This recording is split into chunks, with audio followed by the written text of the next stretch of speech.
Hola, hoy vamos a meternos de lleno en una idea que podría cambiar por completo cómo ves el cristianismo.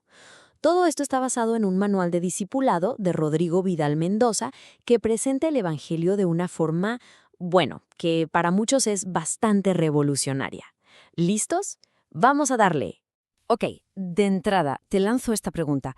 ¿Qué es la clave de todo esto? ¿Y si el Evangelio no es lo que siempre has pensado?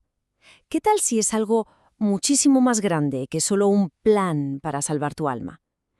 ¿Y si, quizá con el tiempo, hemos achicado el mensaje sin darnos cuenta? Justo de eso se trata. La idea principal que vamos a desempacar es que aunque muchísima gente ve el Evangelio como un simple boleto al cielo, su verdadero corazón, su núcleo, es mucho más amplio y tiene unas implicaciones gigantescas para nuestra vida aquí y ahora. Y aquí está el choque de ideas, ¿no? Por un lado, tenemos el enfoque que casi todos conocemos. El Evangelio es mi plan de salvación, algo muy personal, centrado en mí. Pero por otro lado, este manual nos dice, oye, un momento, el Evangelio es el anuncio de un reino. Fíjate bien en la diferencia, no un plan, sino el anuncio de que ha llegado un rey.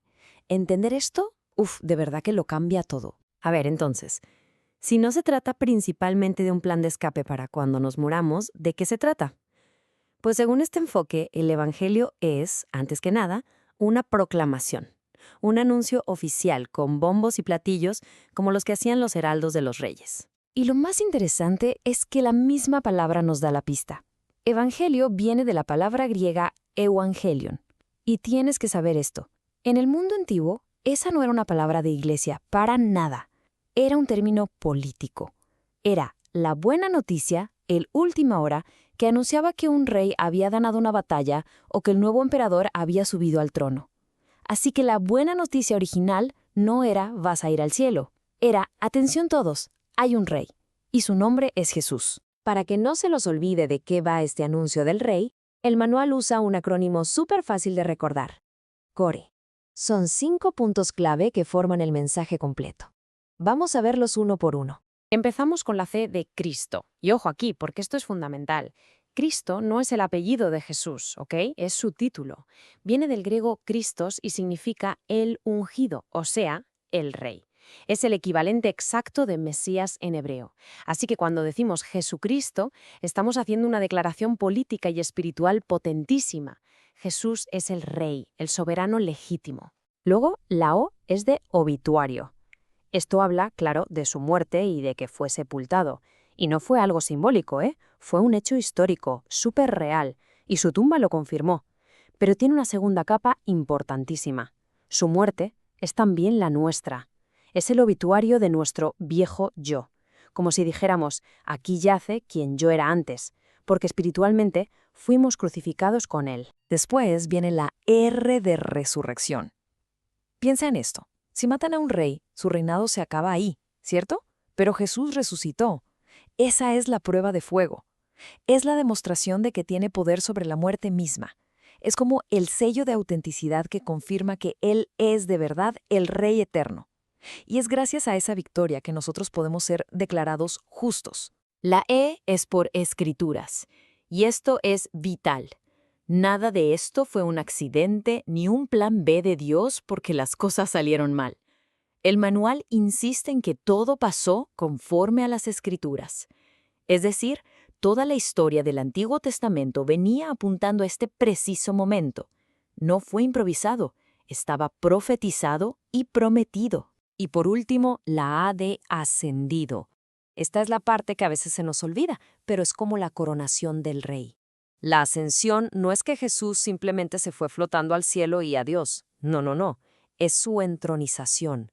Es el momento en que se sienta en el trono a la derecha de Dios y reclama oficialmente su autoridad sobre todo y sobre todos. Es cuando toma el control. Bueno, y si todo esto es así, si el Evangelio es el anuncio de que Jesús es el Rey, ¿qué significa eso para nosotros en la práctica? Pues la consecuencia es gigante. Nuestra identidad da un giro de 180 grados. Ya no somos solo gente que se salvó, sino que ahora somos ciudadanos de su reino. Y eso nos mueve de ser simples creyentes a ser discípulos activos. La diferencia es brutal. ¿Te das cuenta? A veces la identidad de cristiano se puede volver algo pasivo, como si solo fuéramos receptores de un beneficio para el futuro. Pero la identidad de discípulo, eso es pura acción. Un discípulo es alguien que sigue activamente a su rey vivo, aquí y ahora. El enfoque cambia del destino final a la lealtad en el presente. Y no es algo que nos estemos inventando, ¿eh? El mismo rey lo dijo clarísimo. Ser su discípulo no es como un nivel avanzado para los cristianos más comprometidos. No, es la definición básica de lo que significa seguirlo. Y fíjate bien lo que implica. Negarte a ti mismo, o sea, bajarte de tu propio trono, renunciar a ser tu propio rey para que él se siente ahí.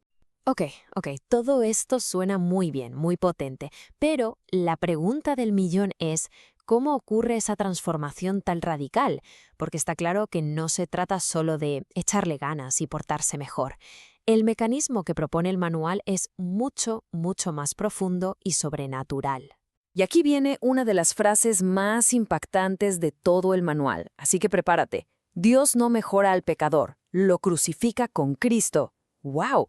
Tómate un segundo para pensar en eso. No es una remodelación, es una demolición y reconstrucción total. Dios no agarra a nuestro viejo yo y le da una manita de gato. No, lo da por muerto, ejecutado en la cruz con Jesús para crear algo totalmente nuevo desde cero. El proceso es simplemente asombroso. Ese viejo yo, el que estaba atado a sus propios deseos, es ejecutado. Y en su lugar nace una nueva criatura que encuentra su verdadera identidad en Cristo. Y lo más increíble es que esto no es solo una idea poética. El manual lo conecta con algo que entendemos hoy. El Espíritu Santo, al soplar la verdad de Dios en nosotros, literalmente va forjando nuevas conexiones en nuestro cerebro, nuevas redes neuronales. Nos recablea para que aprendamos a pensar y a creer de una forma completamente diferente. Y todo esto nos lleva a la pieza final del rompecabezas, un concepto clave que lo amarra todo, una nueva forma de entender qué es la rectitud o la justicia de Dios. Casi siempre pensamos en la rectitud como nuestra propia perfección moral, ¿no? Como portarnos bien todo el tiempo. Algo que, seamos honestos, nunca alcanzamos. Pero al manual, usando el concepto hebreo de tzedaká, le da un giro total. La rectitud de Dios no es un estándar de comportamiento para juzgarnos, es la propia fidelidad de Dios, ese compromiso inquebrantable de cumplir sus promesas y de llevar a cabo su plan de rescate. Entonces, ¿cuál es la prueba máxima de esa tzedaká, de esa fidelidad de Dios? La resurrección de Jesús. Ese fue el momento en que Dios públicamente le gritó al universo, yo cumplo lo que prometo. Al levantar a Jesús de la tumba, demostró que es totalmente fiel para salvar y redimir. Y por eso, cuando creemos, no nos vestimos con nuestra pobre rectitud, sino que Él nos viste con la suya, con su propia fidelidad perfecta. Y con esto cerramos, volviendo a la pregunta que, después de entender todo esto, lo cambia todo. Si el Evangelio es de verdad la proclamación de que Jesús es Rey, si hemos sido hechos personas nuevas y estamos vestidos con la propia fidelidad de Dios, entonces la pregunta ya no es, ¿soy salvo? La verdadera pregunta es, ¿cómo vivo aquí y ahora como un ciudadano leal del reino de este Rey? Ahí te la dejo. Gracias por acompañarnos.